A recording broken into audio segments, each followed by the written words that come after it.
Hello everyone, this is Mr. Mark from the Tawny Town Library here with another cooking video for you, and this week I'm going to be making that classic Thanksgiving side dish, mashed potatoes. And I wanted to share this because for the longest time I only made instant mashed potatoes. I had no idea how easy real mashed potatoes were to make, and I wanted to share the process for anyone who, like me, thought they would be much harder than they actually are. And one note here, you'll notice I'm not using as many potatoes as I mention in my recipe. That's because I made this last night to prepare, and we still have leftovers. So I'm going to be doing a half recipe today, so that our fridge is not filled with too many mashed potatoes. Now, one of the nice things about mashed potatoes is that they are extremely flexible. You can add all sorts of things. And I just wanted to mention a few that I don't think everyone realizes you can add. You can also add things like cream cheese or sour cream, and these will really add to the taste of the mashed potatoes. And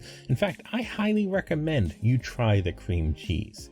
When I first heard about it, I was like, I'm not a huge fan of cream cheese. I don't think I'll like that, but it really adds the taste. Give it a shot.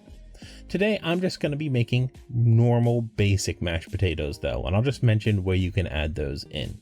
And you can use any number of types of potatoes for mashed potatoes, but I think a mixture of Russet and Yukon Gold, about half and half, are the best. And the recipe I'm providing today uses about 3 pounds of tomatoes. That's about 4 to 5 Russet and about 6 to 7 Yukon Gold. Then we have milk and butter to make the mashed potatoes, and salt and pepper to add, and that's everything you need really. So let's get started. Now, the first thing to do is to cut our potatoes. We don't want to boil the whole potatoes, it'll make them cook unevenly. So we're going to cut these potatoes up, and I'm going to quarter the Yukon Golds and cut the Russets a little bit smaller even than that, so that they're all roughly inch-sized chunks. And you can peel your potatoes too. I'm not going to do that because I kind of like the taste of the skin, and I think it adds a bit more nutrients to it. So I'm going to leave the skin on, but you're welcome to peel it if you prefer. I'm going to be putting these in a pot that you want the potatoes to fill the pot up about halfway so that you have room to mash later. And then I'm going to be filling it with water until the water's about an inch above the potatoes. And you want to be using at least somewhat cold water for this. If you start with cold water, the potatoes cook more evenly as it heats up. Once our water's in there, I'm just going to add some salt in and stir it a bit.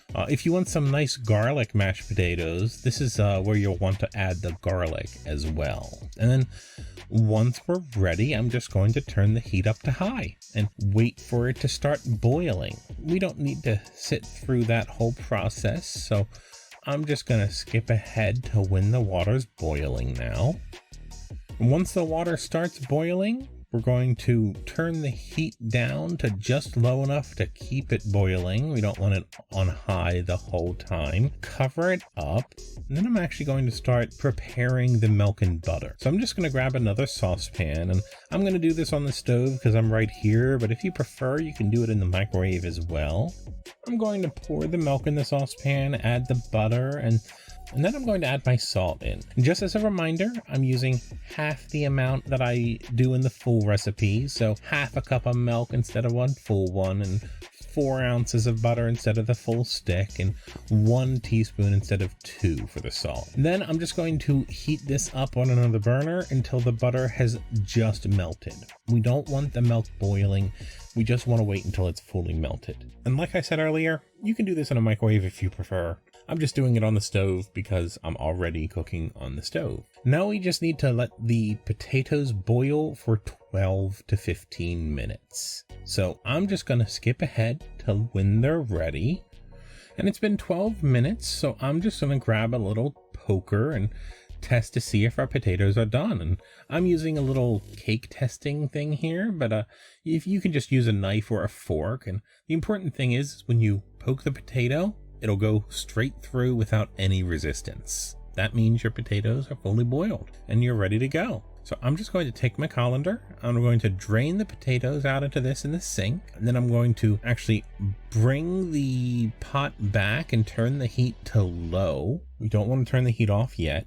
And I'm going to pour the potatoes back into the pot, and we're going to cook them for another minute on low heat here. And I'm going to just shake the pot back and forth constantly the whole time to make sure they don't stick to the bottom and burn. But the idea is that we're just getting the last little bit of steam out of these. So we're just going to do this for a minute, and then we're going to take it off the heat entirely. So let's skip ahead to that. And our potatoes are cooked and we're ready to start mashing. So I'm going to grab this potato masher and get started. And I'm just going to go until I think they're a good consistency. So I'll speed ahead through this a little bit.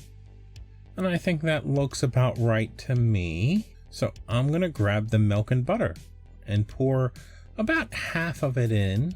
And then I'm going to use a spatula to mix it together, and you want to mix it until it's just been mixed. You don't want to over mix it too long because that gives the potatoes an unpleasant texture.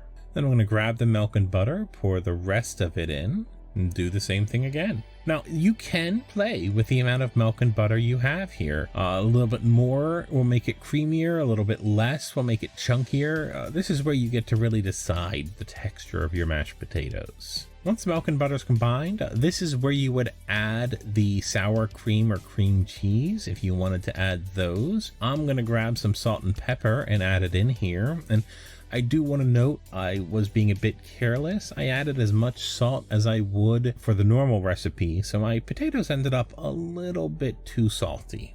Not badly, but enough that it was noticeable. And once we've added our salt and pepper, I'm going to mix those in as well. And you'll see that I'm trying to use a folding motion instead of a mixing motion because I don't want to overbeat the potatoes and give them that unpleasant texture I mentioned earlier. And our mashed potatoes are ready to serve, and you could put some more butter on top of it if you would like, or some gravy, however you prefer to eat your potatoes. But they're delicious and surprisingly easy. I hope you guys enjoyed the video this week, and I hope you have a great Thanksgiving.